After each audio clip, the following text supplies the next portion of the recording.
Hallelujah, praise the Lord. Ang pinakamataas na papuri, pagsamba, kadakilaan, walang hanggang pasasalamat ay tanging sa iyo lamang, pinakamamahal na Panginoong Jesus.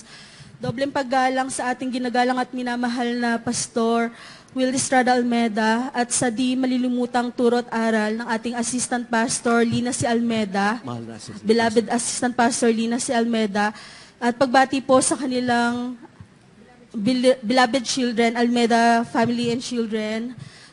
Blessed Sunday po to all of us. At sa lahat po ng webcast viewers and kapatiran sa buong mundo, hallelujah, praise the Lord. Ako'y nagpupurit, nagpapasalamat sa mahal na Panginoon na last week lang po ay nakaranas po ako ng sipon at ubo. Alam niyo mga minamahal, ang mga heads ko po ay hinihikayat po ako na pumunta po sa clinic po namin upang humingi po ng gamot na aking iinumin. Ngunit ang inyong abang lingkod po ay nanampalataya po at nanindigan po na ako po hindi na umiinom ng gamot. Bagkus po ang hiniling ko po sa kanila ay sick leave po, pero yung sick leave po ay ginamit ko po yan, mga minamahal, upang makinig po ng live stream po ng banal na gawain. At instant po mga minamahal, sa mga oras na ito, ako po pinagaling ng mahal na Panginoon ng walang iniinom na gamot. Hallelujah. At last month po, isa po ako sa napili upang mag-train po as first aider sa company. Mga minamahal, bilang Kristiyano po, kung may mangyari po sa makakasalamuha kong mga tao po, ay iba po yung turot aral na aking nakagisnan dito po sa Jesus Miracle. Mananalangin at mananalig po ako sa mahal na Panginoon, mga minamahal. Ngunit iba din po sa training na aking na-attendant. Alam niyo mga minamahal, hindi ko po iniintindi yung training na yan. Ang alam ko po talaga, ang assessment po namin or actual exam is pagka 4 days po ng training. Nagulat po ako nung 3 days pa lang ng training po namin, may exam na po or actual exam. Since hindi ko nga po siya masyadong sineseryoso, nakikinig lang po ako dahil iba nga po ang turo sa atin po na mananalig ako sa mahal na Panginoon. Alam nyo, nanalangin po ako sa mahal na Panginoon dahil nabigla po ako na 3 days pa lang po ng training namin ay may actual exam na po. Nanalangin ako sa mahal na Panginoon. Alam nyo mga minamahal, nung ginagawa ko na po yung CPR po dun sa mannequin po, naramdaman ko po talaga yung presensya ng mahal na Panginoon na siya na po yung gumagawa para sa akin, mga minamahal. Hallelujah. At glory to God, ako po yung nakapasa sa training na yan. Hallelujah. At sa mga hindi pa po nakakarinig ng aking patotoo, ako po ay nasave sa banal na gawain last February 19, 2021, kung saan pandemic po that time, sobrang dami ko pong iniisip, sobrang ang gulo po ng isip ko, may problema.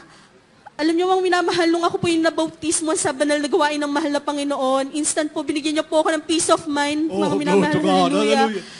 At 1 month po after ng baptism ko po, nag-declare po yung government po natin ng lockdown, March 2021, kung saan yung company po na pinapasukan ko, nag-require po siya ng weekly swab test. Mula March hanggang May, naulit po yan ng August hanggang October, and then every 3 days na RT-PCR test, January 2022, kung saan mga minamahal, ang inyong abang lingkod, lagi po talaga na-expose sa mga katrabaho ko po. Siguro kung wala po ako sa mahal na Panginoon, katulad nila, ako'y nangangamba din. Ngunit dakila po ang mahal na Panginoon. Pag-iingatan kanya, hallelujah. Never po ako nag-positive sa COVID na yan. Sa una panalangin ng mahal na pastor, mga minamahal, dakila ang ating mahal na Panginoon. Buhay po siya sa mga ating dalangin, hallelujah. At isa pa pong himala ng mahal na Panginoon sa buhay ko po, nung bagyong Odette po sa lalawigan po ng Bohol, sa Visayas po, late ko na po na-receive po sa mga kapatid ko na magkakaroon po ng bagyo. Hindi po kasi ko mahilig manood ng news. Alam niyo mga minamahal, nung gabi na yan, ang ginawa ko po ay nakinig lang po sa preaching na mahal na pastor, nag-worship, nanalangin, humingi ng kapatawaran sa mga pagkukulang. Ang bahay po namin ay kahoy lang, pinalilibutan po ng puno po ng nyog yan. Open lang po talaga, as bukid lang po. Ngunit napakabuti ng mahal na Panginoon, hindi kami niliperan ng bubong. Praise the Lord, pinag-ingatan ng aking pamilya, hallelujah.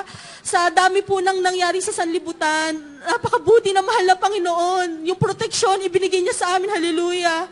At isa pa po sa pasasalamatan ko, nung ngayon po na ako po ay nakakilala sa mahal na Panginoon, binago niya po ako gradually sa pananamit po. Dati po wala po ako sa kabanalan, sa buhok ko po. Lahat po yan, binigyan niya po ako ng wisdom po na maunawaan po yung kaloob ng mahal na Panginoon. Bagamat nakaranas po ako ng pagtatawas sa sanlibutan, ngunit kung susundin niyo po ang kalooban ng mahal na Panginoon, kayo po ay bibigyan, hallelujah. And sa pagbibigay naman po, dati po, hindi ko po alam kung paano ang tunay na pagbibigay po sa mahal na Panginoon. Kaya nagpapasalamat po ako na nakakasunod po ako sa pagbibigay at ngayon po ay na-turn over na po yung bahay na aking nakuha po. Hallelujah. Kaya ang lahat ng kapurihan, pagsamba kadakilaan ay tangi sa iyo lamang, pinakamamahal na Panginoon. Hallelujah. Praise the Lord.